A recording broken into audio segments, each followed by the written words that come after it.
بسم الله الرحمن الرحيم. اليوم حناخذ برضو كمان أمثلة اللي هو عن التعيين وأمثلة عن اللي هو يكون عملية النقل.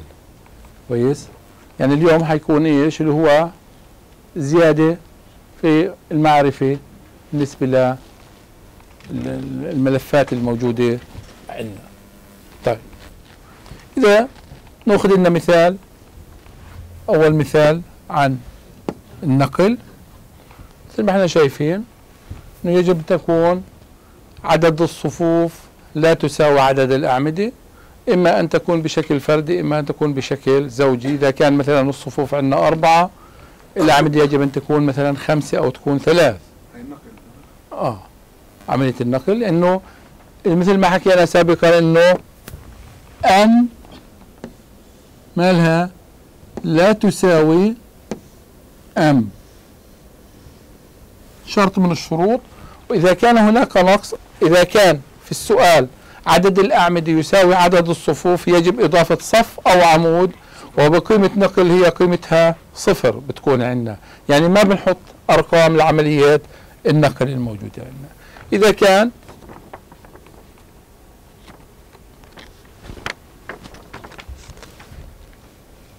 أربعة 6 8 8 6 8 6 7 5 7 6 8. إذا كانت عندنا القيم الموجودة عندنا، هنا عندي القيمة 20 30 50 50. هنا عندي 40 60 50.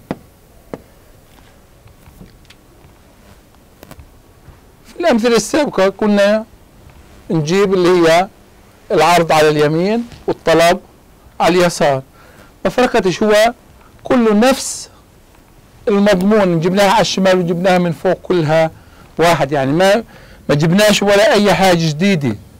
يعني أنت تستطيع أن تضع الرقم وين بأي مكان أنت ترتقيه أو بتشوفه.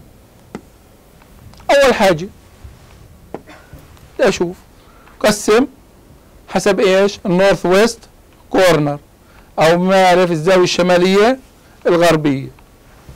هذا يحتاج إلى 20 وعندنا 40.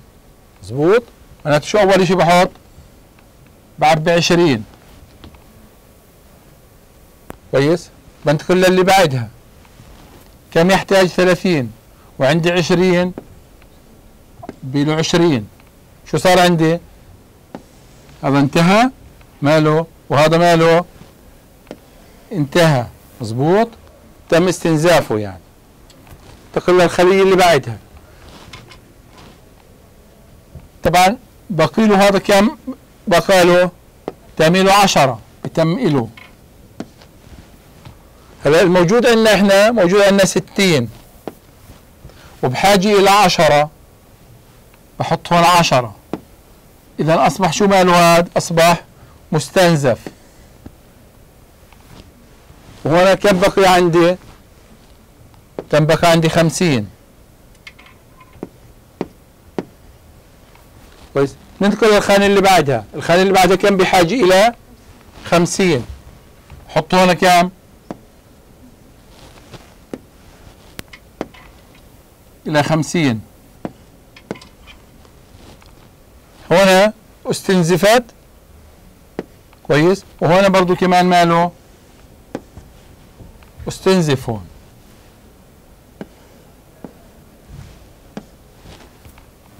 تم. اللي بعده كم عندي؟ وبحاجة إلى 50. شو صار عندي؟ حبيتها. تأكد 50 60 40 20 30 50 50. إذا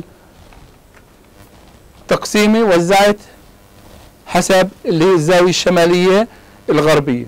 هلا بدي اشوف كم التكاليف الموجودة عندي. الأولى كم كان التوتال كوست؟ ماذا يساوي؟ 20 ضرب 4 زائد 20 ضرب 6 زائد 10 ضرب 8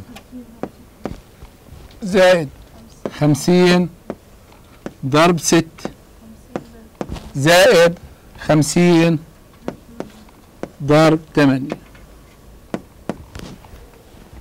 هاي عندي الأولى 80 زائد 120 زائد 80 زائد 300 زائد 400. مظبوط. 80 هاي 200 500 800 400 و400 800 980. التوتال كوست عندي 980. هذا حسب ايش؟ النورث ويست كورنر. هلا بدنا نحسن الحل الموجود عندنا. كانت التوزيعة السابقة كان عندنا احنا وزعنا 20 10 مظبوط صح 50 وهون كان عندنا 50. كويس. دقيقة المجموع هون 40 مجموع هون 60 هون 50 مظبوط. 1 2 3 4 1 2 3 كان عندنا موجود احنا. كان عندنا برضو كمان المجموع هون احنا نحتاج الى 20 نحتاج الى 30 50 50 مظبوط. اي هيك كويس. هلا بدنا نشوف هل حققت القاعدة. اول حاجة انه شو القاعدة بتقول؟ يجب ان يكون ام زائد ان مظبوط ناقص 1. هلا ام عندنا 3 ان 4 ناقص 1 يجب ان يكون هناك 6 خانات ملأة. هلا حسب القاعدة ما في عندنا 6 خانات مظبوط. عندنا كم؟ عندنا 5. يجب وضع قيمة في إحدى الخلايا بحيث يكون هناك إيش؟ تكملة. مظبوط. إنه بدي أحط مثلا قيمة ثيتا إما هون إما هون إما هون بحيث لا تؤثر على الحل لا تؤثر على الحل ولكن إيش؟ تعمل لنا مربعات كاملة. بتتذكروا إحنا شو قلنا في اللي هي اللي بيسميها حجر التنقل أو عوامل الضرب؟ في النهاية بدي ايش؟ اشوف خانة كاملة. يعني لما بدي اشوف قيمة هاي الخانة 1 2 3 4 قيمة هاي الخانة 1 2 3 4 قيمة هاي الخانة 1 2 3 معناته ايش؟ هنا تمشي الحال مبدئيا. خلينا نقول انه بدنا نحط هنا قيمة. كويس. نحسب هاي ماشي حالها. هذه 1 2 3 4 ماشي حالها. هاي 1 2 3 ماشي حالها. هلا هذه 1 2 3 هاي 1 2 3 4 هيك 1 2 3 4 5 6 ماشي حالها. هذه 1 2 3 ماشي حالها. إذا أفضل مكان إلها تنحط اللي هي في هذه الخانة اللي هو خلينا نسميها اللي هي مكان X 3 3. قيمتها هي ايش؟ تكون عندنا ثيتا. ليه؟ لأنه كل الشروط تتحقق. إنه كل الخانات الفارغة أصبح إيش؟ عندنا هناك إما بشكل مربع إما مستطيل إما بشكل بحيث يكون هناك زوايا كاملة. هلا بدنا نحل اللي على عوامل الضرب مباشرة. نستخدم اليو والفي. كويس؟ نيجي عند الأولى، نفرض أن U1 يساوي 0. مظبوط؟ صح؟ كويس؟ إذا قيمة V1 شو بدها تسوي؟ هي عبارة عن CIJ. ماذا تساوي؟ UI زائد VJ، وقيمة CIJ في الأولى كم قيمتها؟ 4. إذا V1 ماذا تساوي؟ 4.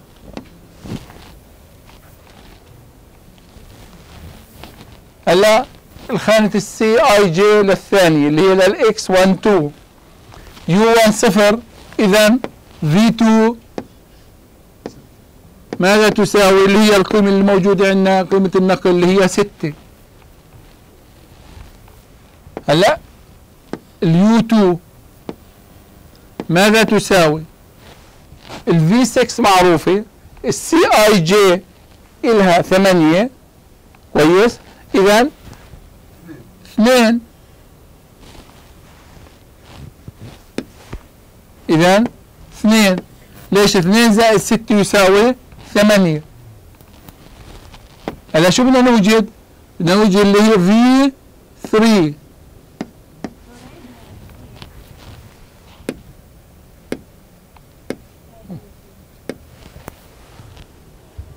هلا الU1 0 الV1 4. ليش؟ لأنه قيمة النقل الموجودة عندنا احنا هنا كم هنا قيمتها؟ هنا 4 وهنا كم قيمتها؟ 8.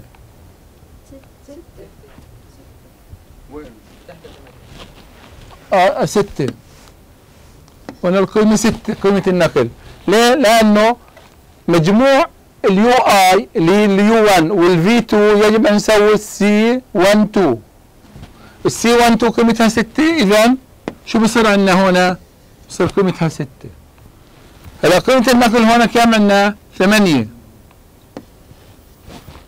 اذا اليو 2 ماذا تساوي؟ يو 2 زائد في 2 يجب ان تساوي ايش؟ 8. اذا 8 ناقص 6 يساوي 2. هلا الفي 3 ماذا تساوي؟ الفي 3 عندنا 6 قيمة النقل الموجودة عندنا، هنا 2 وهنا، إذا 6 ناقص 2 ويساوي 4. كويس؟ شو نستطيع أن نجد اللي هي اليو 3؟ ماذا تساوي؟ إلا إحنا كمان هنا 6 القيمة هنا 6 السي اي جي. مظبوط؟ هنا 4 وهنا 6 معناته هون القيمة كام؟ 2.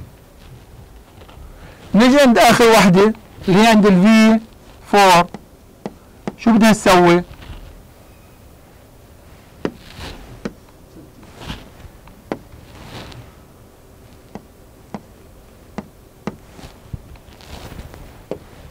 قيمة النقل عندنا هون 8. مظبوط؟ وهنا 2 إذا يساوي 6.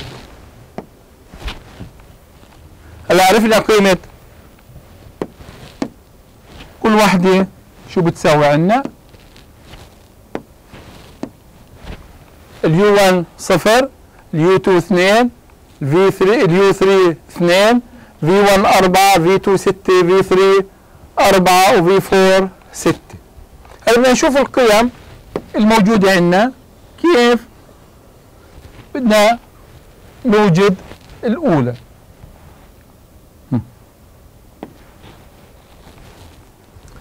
قيمة الخانة الفارغة.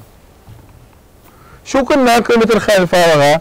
اللي هي السي اي جي. تمام. ماذا تساوي؟ هي السي اي جي ناقص اليو اي ناقص الفي جي. لإيجاد قيمة اللي هو الخانة الفارغة اللي هي X13 خلينا نسميها. كويس؟ نيجي نحسب. كما أن الخانة الثالثة قيمتها 8. مظبوط؟ حسب القاعدة. إذا هون شو بدنا نصل عنا؟ 8 ناقص شو عنا؟ 2 ناقص كم عنا؟ هون ناقص 6. إذا ماذا تساوي؟ 0.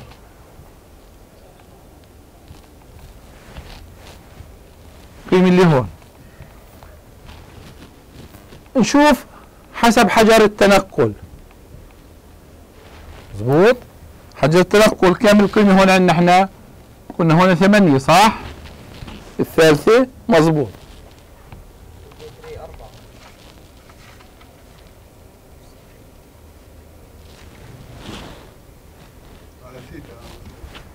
صح. هنا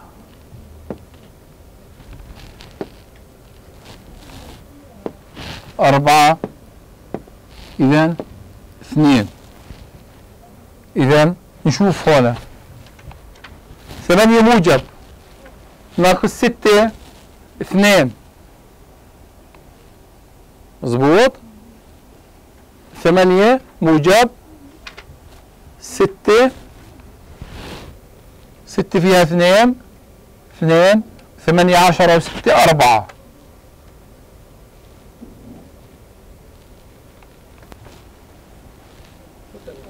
صفر. هذه 0. هلا هيك أصبح صحيح. هنا القيمة أصبحت 4 موجب، لأنه 8 6 2 2 10 ناقص 6 4. إذا القيمة اللي هنا بدها تكون 4 موجب.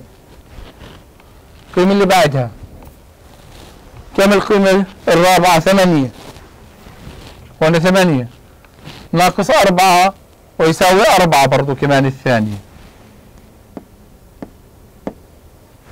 نشوف الأولى كم عندنا هنا؟ قلنا 8 ناقص 8 0.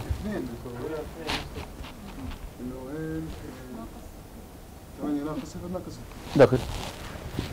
شو عندنا هون؟ 8 ناقص 8 0 زائد 6 مظبوط. ناقص 6 0 زائد 8 ناقص 6 2. إذا هنا يجب أن تكون القيمة مالها 2.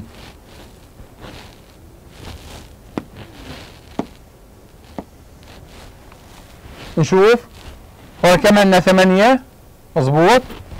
آخر وحدة 8 ناقص 6 ويساوي 2 مظبوط، اللي هي تطلع عندنا هنا 8 ناقص 0 ناقص 6 ويساوي 2. الخانة اللي بعدها هون. لا شو عندي هون؟ قديش القيمة؟ القيمة عندي 6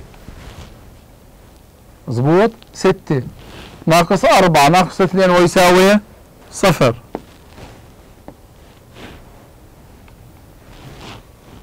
نشوف عندي احنا حكينا 6 ناقص 4 2 زائد 6 8 ناقص 8 ويساوي 0. الخانة هنا قيمتها كم عندنا؟ 7. كويس. هنا القيمة 7 ناقص 8 ناقص 1 هي 5 ناقص 6 ناقص 1. شوف حسب القيمة. كنا هنا 7 ناقص 2 5 ناقص 4 وهنا 7 ناقص 6 1 ناقص 2 ناقص 1. إذا القيمة هون تطلع لنا ناقص 1. أي قيمة تنتقل على هذه القيمة فهي ايش؟ في هناك يعني حنقلل من التكاليف. أي وحدة ليش؟ هي موجب هذه سالب. نشوف هذه اللي هون عندنا، لأن هنا كم قيمتها؟ 5. 5 ناقص 2 3 ناقص 4 ناقص 1. برضو كمان هنا في عندنا ايش؟ في عندنا تقليل تكاليف. آخر وحدة اللي هي 7. 7 ناقص 2 5 ناقص 6 1. إذا هنا 1 موجب. إذا المنطقتين اللي يمكن إني أقلل التكاليف فيها، أولا اللي هي X24 مظبوط. شوي 24 أعطتنا ناقص 1، وإكس 1 وإيش 31 أعطتنا برضو كمان ناقص 1. هذه الثانية ليش 7 ناقص 2 5 5 ناقص 6 الثانية. إذا والثاني برضو كمان اللي هي إكس. هلا مثل ما احنا شايفين انه صار في عنا X24 في عنا تقليل تكلفة، X31 و X32 في عنا تقليل تكلفة بقيمة ناقص 1. أي قيمة بنقولها لهذه المنطقة بضربها بناقص 1 بيكون ايش عندي؟ يعني نقلت 10 ضرب 1 ويساوي ناقص 10 التكلفة. هذه هون نقلت 20 ناقص 20 ويساوي يعني 20 ناقص التكلفة.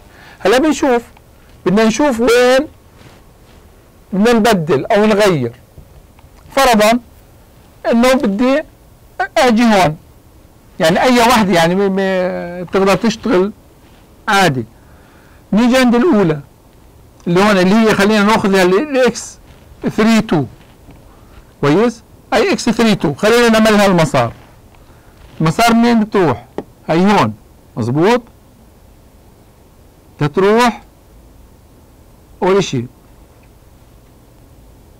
هي هون هون هون هون صح. اول شيء مثل ما بنعرف زائد مظبوط. هون زائد، هون زائد بدها تزيد هاي القيمة، هون بدها تنقص، هون بدها تزيد، هون بدها تنقص. لا مظبوط. هلا اقل قيمة عندي كام؟ 10. عندي 10. اذا بدي احرك 10 قطع الى هاي المنطقة.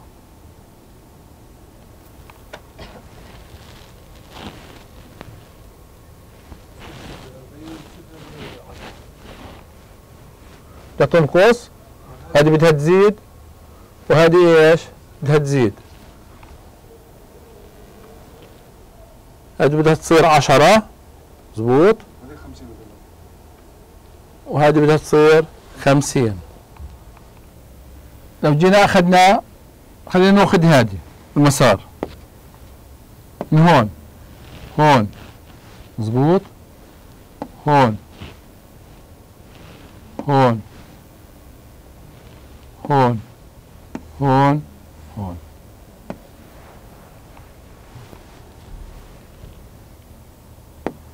هذه زائد ناقص زائد ناقص زائد ناقص زائد هذه ناقص، هاي زائد، هذه ناقص. بدنا نحرك اللي هي 10 قطع. هلا شو بصير عندنا؟ هذه بتيجي هون، هذه بتطلع لفوق مظبوط، وهذه تطلع بدها تمها مثل ما هي 40.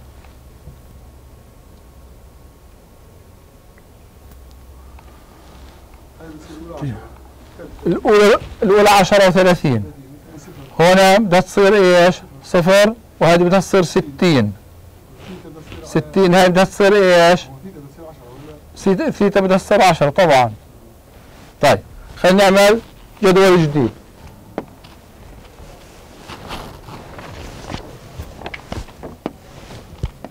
4 6 8 8 6 8 6 7 5 7 6 8. طيب نحل على أقل التكاليف. أقل التكاليف شو عندنا؟ 4. إذا شو لازم نحط فيها؟ أعلى قيمة ممكنة اللي هي كم تستطيع 20. كم تصفي عندنا؟ 20. هذه ايش؟ ده. بعدها شو في عندنا؟ بعدها في عندنا 6 وفي عندنا 6 هون، 5 راحت وهي 6 هون. ببلش بأي واحدة مش مشكلة يعني ما بتفرقش. كويس؟ هاي كمان ايش؟ كمان 20. شو صار عندي هون؟ هاي 4. بعدين عندي هون 6 و6. كم تحتاج هون؟ 50. هاي 50. كويس؟ شو عندنا؟ كم عندي؟ 10. وهون ايش؟ هاي انتلت. كم عندي؟ 10 انا. بعدها شو بحتاج؟ عندي 7. 7 هون مالها؟ تستطيع انها تاخذ 10. شو تم عندي هون؟ تم عندي 40. بعد ال7 هاي في عندي كمان 7. مظبوط؟ قديش فيها؟ فيها 10. قديش بتم عندي هون؟ 40. 50. 50. هي هيك كاملة.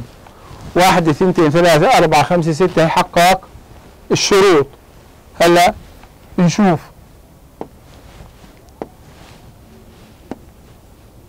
U1 U2 U3 V1 V2 V3 V4.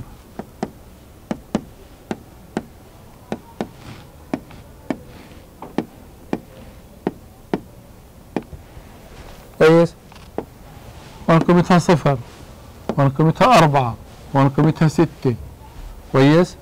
هون شو في عندي هون 6. شو في عندي؟ 1 و8. شو بدها تكون هون عندي؟ 7. مظبوط؟ هون 7. هون شو بدها تكون عندي؟ 0. هون شو بدها تكون عندي؟ 6. 0 0 1 4 6 6 7. الخانة الأولى 8. مظبوط؟ ناقص 0 ناقص 6 ويساوي 2.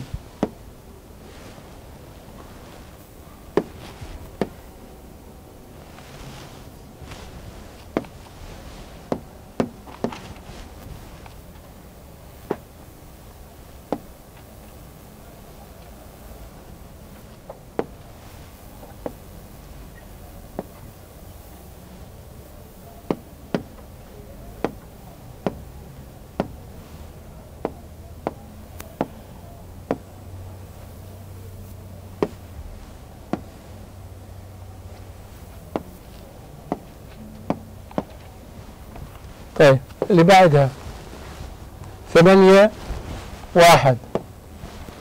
هنا 6 2. 8 ناقص 6 برضو كمان 2.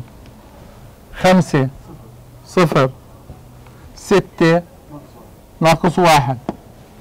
إذا نستطيع أن ننقل قيمة من عندنا من هنا إلى بنعمل هلا اللي هو المربع. هاي الخانة 1 2 3 4. إذا شو بصير عندي؟ هذه بدها تزيد، هذه بدها تنقص، هذه بدها تزيد، وهذه بدها تنقص. بمقدار اللي هو كم عندنا؟ ليش 10؟ أقل عند السوالب. في السالب قديش عندنا؟ 50 و40. قديش عندنا؟ إذا بستطيع أن أحرك كام؟ 40 قطعة. مش خلقين في السالب؟ في السالب ولا مش في الموجب؟ الموجب ما هو بده يزيد. السالب قديش بقدر أقل قيمة من السوالب أحرك؟ هين سالب وسالب بقدر أحرك 40 قطعة أنا. طلع كيف لما احرك 40 قطعة شو بصير عندي؟ بدي احرك لوين؟ لهي الجهة، صح؟ بده يجي عندي كم؟ بده يجي عندي 40. بده يتحرك من هون، بده يتحرك 40. قديش بده يصفي عندي؟ بده يصفي عندي 10. هون بدها تيجي عليها 40. قديش بدها تصير؟ بدها تصير 50. وهون قديش تحركت؟ 40، صح؟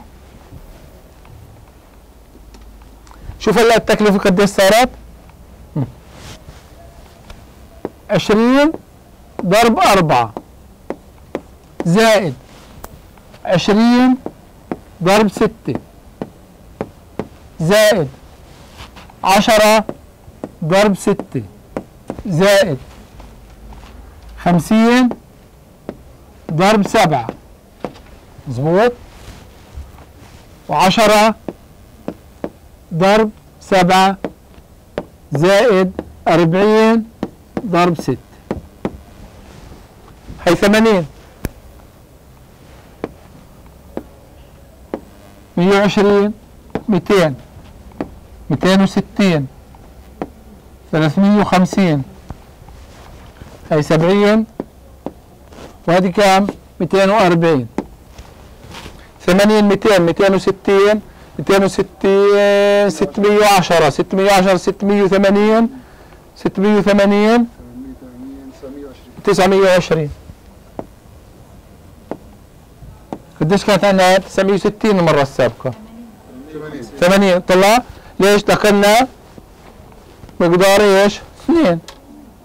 هلا كمان مرة لو جينا بدنا نحسب اللي هو U1 يساوي 0 U2 U3 V1 V2 V3 V4.